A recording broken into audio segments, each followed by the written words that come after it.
Hello student, उम्मीद करता हूँ आप सभी अच्छे होंगे। आज के इस लेक्चर में हम समझने वाले हैं कि उत्तल दर्पण पर जो अंकित प्रश्न होते हैं जिनमें किरण आरेख बनाया जाता है उनको हम कैसे हल करते हैं, उनके लिए किरण आरेख कैसे बनाते हैं। चलिए आगे बढ़ते हैं। इसके लिए हमने एक प्रश्न लिखा है पहले से ही कि एक उत्तल दर्पण है जिसकी फोकस दूरी 15 सेंटीमीटर दी गई है। इसके मुख्य अक्ष पर एक वस्तु रखी है जिसकी दूरी कितनी है, 30 सेंटीमीटर है।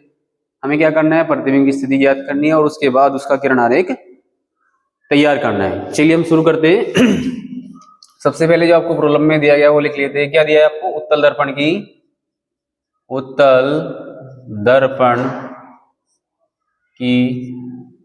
फोकस दूरी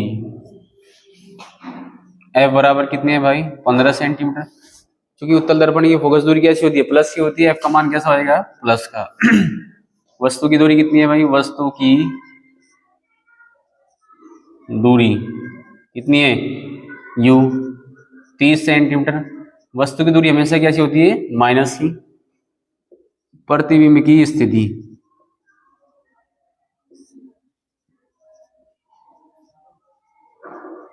यानी V का हमें पहले मान निकालना, उसके बाद में इसका किरण आरेख बनाना है। क्योंकि अब V का मान हम कैसे निकालेंगे? दर्पण के सूत्र से। क्योंकि 1/F बराबर होता है 1/V प्लस 1/U। हमें V का मान निकालना, तो V की साइड में जितने मीटर है उसको अलग कर लेते हैं। यानी 1/V बराबर किसके हो जाएगा? 1/F के माइनस 1/U के। हम मान रख देते हैं। F का मान कितना है? 15 है। U का मान कितना है? माइनस का 30 है। तो माइनस माइनस क्या हो जाएगा? प्लस हो जाएगा। 1/30। अगर हम 30 एलसीएम लेंगे तो 15 कन 15, 15 दूनी 30 यानी कि 2 और 30 कन 30 यानी कि 1, 2 और 1 3 कितना हो गया?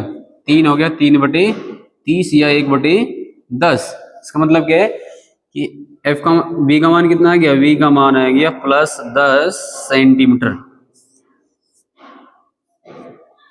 देखिए, प्रतिबिंब बनाने के लिए आपको तीनों नियम पता होने चाहिए। जब हम किरण आरेख बनाते हैं तो तीनों नियम का आपको पता होना चाहिए। और आपको ये पता होना चाहिए V का मान अगर प्लस का होता है तो प्रतिबिंब कहाँ पर बनता है। अगर V का मान प्लस आता है तो प्रतिबिंब दर्पण के पीछे बनता है। अगर V का मान माइनस का होता है तो प्रतिबिंब दर्पण के आगे बनता है। यानी प्रतिबिंब हमारा कैसा होता है? वास्तविक होता है। V प्लस क्या तो प्रतिबिंब हमारा कैसा होगा? प्रतिबिंब यहाँ लिख देते हैं, प्रतिबिंब दर्पण के पीछे आभासी वस्तु से छोटा और कहां बनता है अभी हम देखते हैं। देखिए, V का मान कितना है? 10 सेंटीमीटर है। F का मान कितना है? 15 सेंटीमीटर है। और P क्या दर्पण है, यानी प्रतिबिंब हमारा कहां पर बनता है? फोकस और धुर के बीच बनता है। फोकस तथा धुर के बीच बनता है।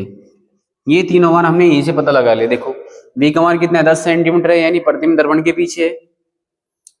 V का मान प्लस का तो प्रतिबिंब आभासी बनता है, वस्तु से छोटा है।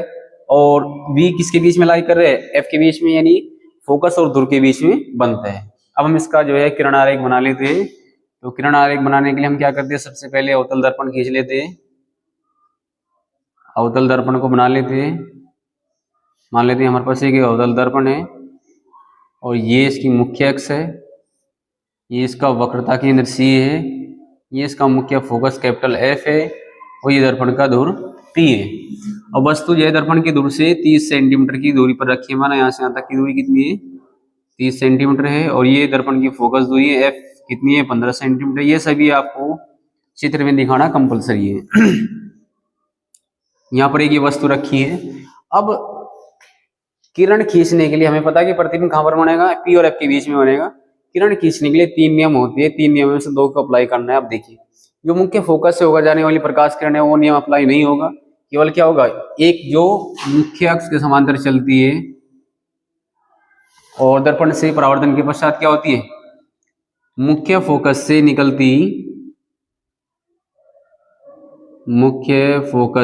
निकलती हुई प्रतीत होती है। ठीक है। एक प्रकाश किरण जो वक्रता केंद्र C से होकर जाती है, आप इसको यहां कर लो C को, सी से होकर जाती है, दर्पण से परावर्तन के पश्चात अपने मार्ग पर वापस लौट आती है।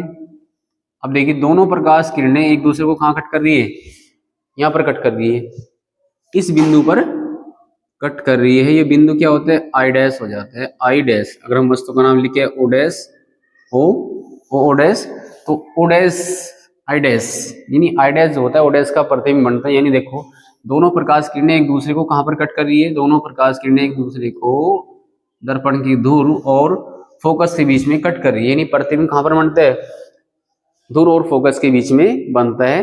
देखो दर्पण के पीछे प्रतिबिंब, यानी प्रतिबिंब हमारा क्या होता है, दर्पण के पीछे छोटा सा प्रतिबिंब है, यानी वस्तु से बहुत छोटा है। अगर कंसेप्ट समझ में आती है तो वीडियो को लाइक करिए, शेयर करिए और चैनल को सब्सक्राइब करना न भूलें। और वीडियो को पूरा देखने के लिए आप सभी का बहुत बहुत धन्यवाद।